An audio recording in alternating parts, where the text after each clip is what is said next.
Supreme court ने फौजी अदालतों को फैसले सुनाने की इजाजत दे दी। 85 मुलजमान के फैसले सुनाए जा सकेंगे। अदालत ने कहा खसूसी अदालतों के फैसले सुप्रीम कोर्ट में ज़ेर इल्तवा मुकदमे के फैसले से मशरूत होंगे। जिन मुलजमान को सजाओं में राहत मिल सकती है वो देख कर रिहा किया जाए। जिन मुलजमान को रिहा नहीं किया जा सकता उन्हें सजा सुनाने पर जेलों में मुंतकिल किया जाए। जस्टिस जमाल खान मंदुखेल ने कहा आर्मी में कोई शख्स जबरदस्ती नहीं अपनी मर्जी से जाता है। आर्मी एक्ट के तहत बुनियादी हकूक मुयस्सर नहीं होते। आर्मी एक्ट बनाया ही फौज की मुलाजमत के क़वायद और डिसिप्लिन के लिए गया है। आर्मी ज्वाइन करने वाले को इल्म होता है कि उस पर आर्मी एक्ट का इतलाक होगा। सुप्रीम कोर्ट आईनी बेंच का 26वीं आईनी तरमीम के खिलाफ दायर दरखास्त मुकर्रर करने का इंतजाम। जस्टिस अमीनुद्दीन ने रिमार्क्स किए खसूसी अदालतों बारे केस का जल्द फैसला करना चाहते हैं। 26वीं आईनी तरमीम के खिलाफ दरख्वास्तें जनवरी के दूसरे हफ्ते मुकर्रर करना चाहते हैं। सुप्रीम कोर्ट ने गुज़िश्ता रोज़ आईनी दरखास्तों का बाज़ाब्ता नंबर अलॉट किए थे। आईनी तरमीम के खिलाफ दरखास्तों पर कोई एतराज़ भी नहीं लगाया गया।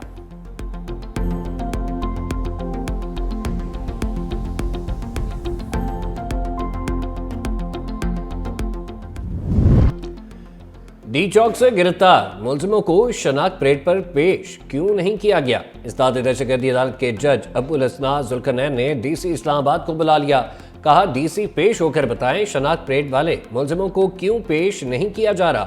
पुलिस एहलकार जेल के बाहर खड़े होते हैं, शनाख्त परेड के मुलजिम हवाले नहीं किए जाते। अदालत का तमाम मुतल्लिका असिस्टेंट कमिश्नर्स को भी पेश होने का हुक्म। पुलिस को भी बरवक्त चालान जमा कराने की हिदायत। मुज़ाकरात नहीं होते हैं तो कहते हैं मुज़ाकरात करें। जब मुज़ाकरात की बात करते हैं तो रऊनत पे उतर आ जाते हैं। अब हुकूमत का जो रवैया है वो देखकर खान साहब को तकलीफ हो रही है। वो बिल्कुल इस पर नाखुश हैं। इनके पास एक बयानिया है कि जी 9 मई के वाकया पे ये मजम्मत नहीं करते। हम क्यों? हमने तो 100 दफा किया मजम्मत। मुल्क बहुत ज्यादा मुश्किल में है। मुल्क होगा तो सियासत होगी। मुज़ाकरात करें तो हुकूमत राउनर पर उतर आती है। 9 मई की 100 बार मजम्मत कर चुके हैं। बानी पीटीआई को हुकूमत का रवैया देखकर मायूसी हो रही है।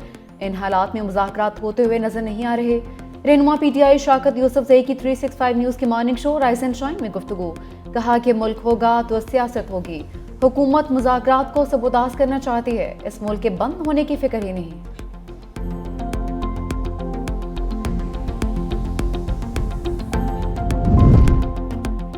चीफ जस्टिस ने सुप्रीम जुडिशल काउंसिल का इजलास आज बुला लिया। ज़राए के मुताबिक इजलास आज दोपहर 2 बजे होगा। जजों के खिलाफ शिकायत का जायजा लिया जाएगा।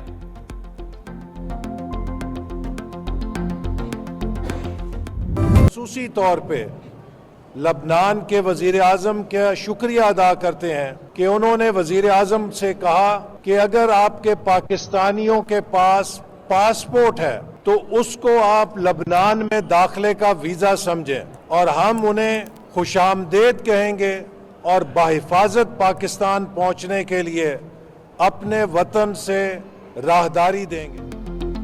शाम में फंसे 318 पाकिस्तानी वतन वापस पहुंच गए। वफाकी वजीर एहसन इकबाल और दीगर हुकूमती नुमाइंदों ने इस्लामाबाद एयरपोर्ट पर इस्तकबाल किया।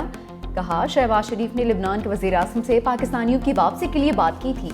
कोई पाकिस्तानी दुनिया में कहीं भी फंसा है, रियासत उसके साथ होगी। वज़ीर आज़म शहबाज शरीफ का पाकिस्तानी शहरियों की वापसी यकीनी बनाने पर मुतल्लिका हुकाम को खिराज तहसीन।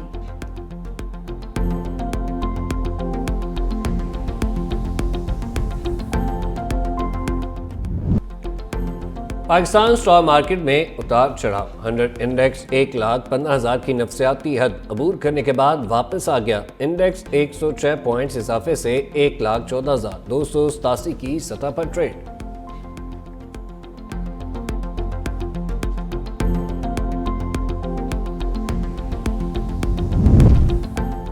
हवावे के ताउन से लाहौर को पहला पाकिस्तान का जदीद तरीन स्मार्ट सिटी बनाने का फैसला। वज़ीर आला पंजाब मरीम नवाज का दौरा चीन।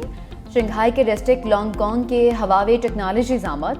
वज़ीर आला की हवावे को नवाज शरीफ IT सिटी में ऑफिस कायम करने पर ताउन की पेशकश। मरीम नवाज की हवावे गवर्नमेंट अफेयर्स के सदर वांग चेंग डूंग से मुलाकात। लाहौर को मॉडर्न डिजिटल सिटी बनाने के लिए मुख्तलिफ तजावीज़ और सिफारिशात पर गुफ्तगू। वज़ीर आला पंजाब मरीम नवाज ने कहा कि डिजिटल पंजाब के विजन को हवावे के इश्तराकी कार से अमली शक्ल देंगे।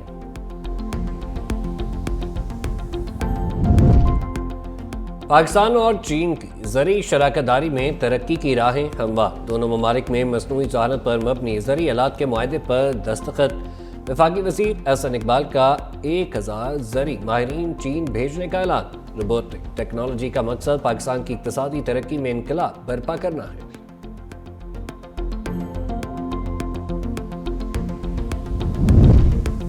आलमी बैंक ने पाकिस्तान के लिए $240 मिलियन फाइनेंसिंग की मंजूरी दे दी। रकम दूसरे Karachi water and sewerage improvement project पर खर्च होगी।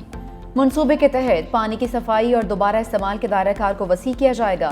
फाइनेंसिंग से कराची में पानी की फराहमी के साथ सीवरेज के निज़ाम में बेहतरी आएगी।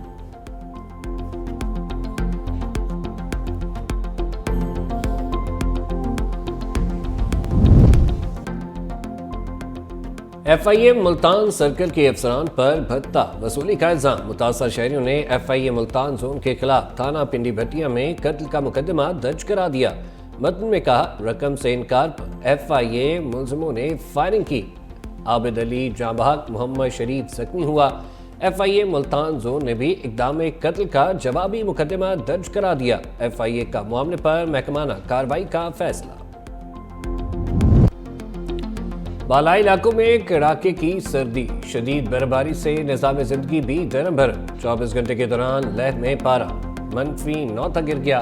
कोयटा में कम से कम दर्जा हरारत -2 और किलात में -4 डिग्री सेंटीग्रेड रिकॉर्ड। लाहौर समेत पंजाब के मैदानी इलाकों में भी सर्दी की लहर, कराची में भी ठंड बढ़ने लगी।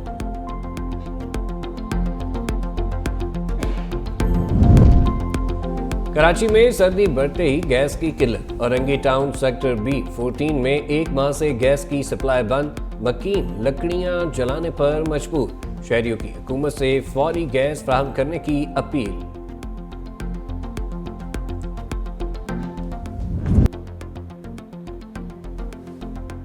शाहीन शिकस्त का हिसाब चुकता करने के लिए तैयार। पाकिस्तान और जनूबी अफ्रीका के दरमियान दूसरा T20 आज खेला जाएगा। मेजबान टीम को 1-0 की बढ़तरी हासिल। पहले मैच में फोर्टीज ने ग्रीन शर्ट्स को शिकस्त दे दी। मैच पाकिस्तानी वक्त के मुताबिक रात 9 बजे शुरू होगा।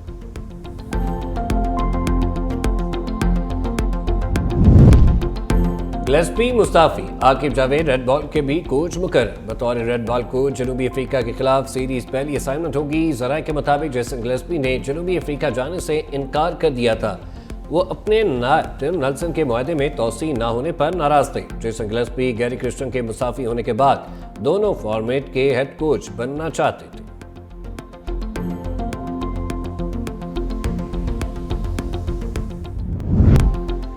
नौमुंतखब अमरीकी सदर डोनाल्ड ट्रंप की अमरीकी मिसाइलों से रूसी सरजमीन और यूक्रेनी हमलों पर तनकीद। कहा अमरीका यूक्रेन के हवाले से अपनी पॉलिसी में तब्दीली करेगा।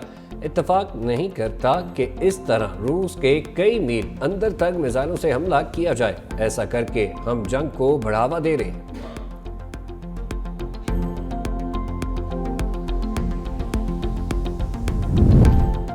अमरीकी सदर जो बाइडन का अमरीकी तारीख में एक दिन में सबसे बड़ी मुआफ़ी का ऐलान। 1500 मुजरिमान की सजाओं में कमी की मंजूरी।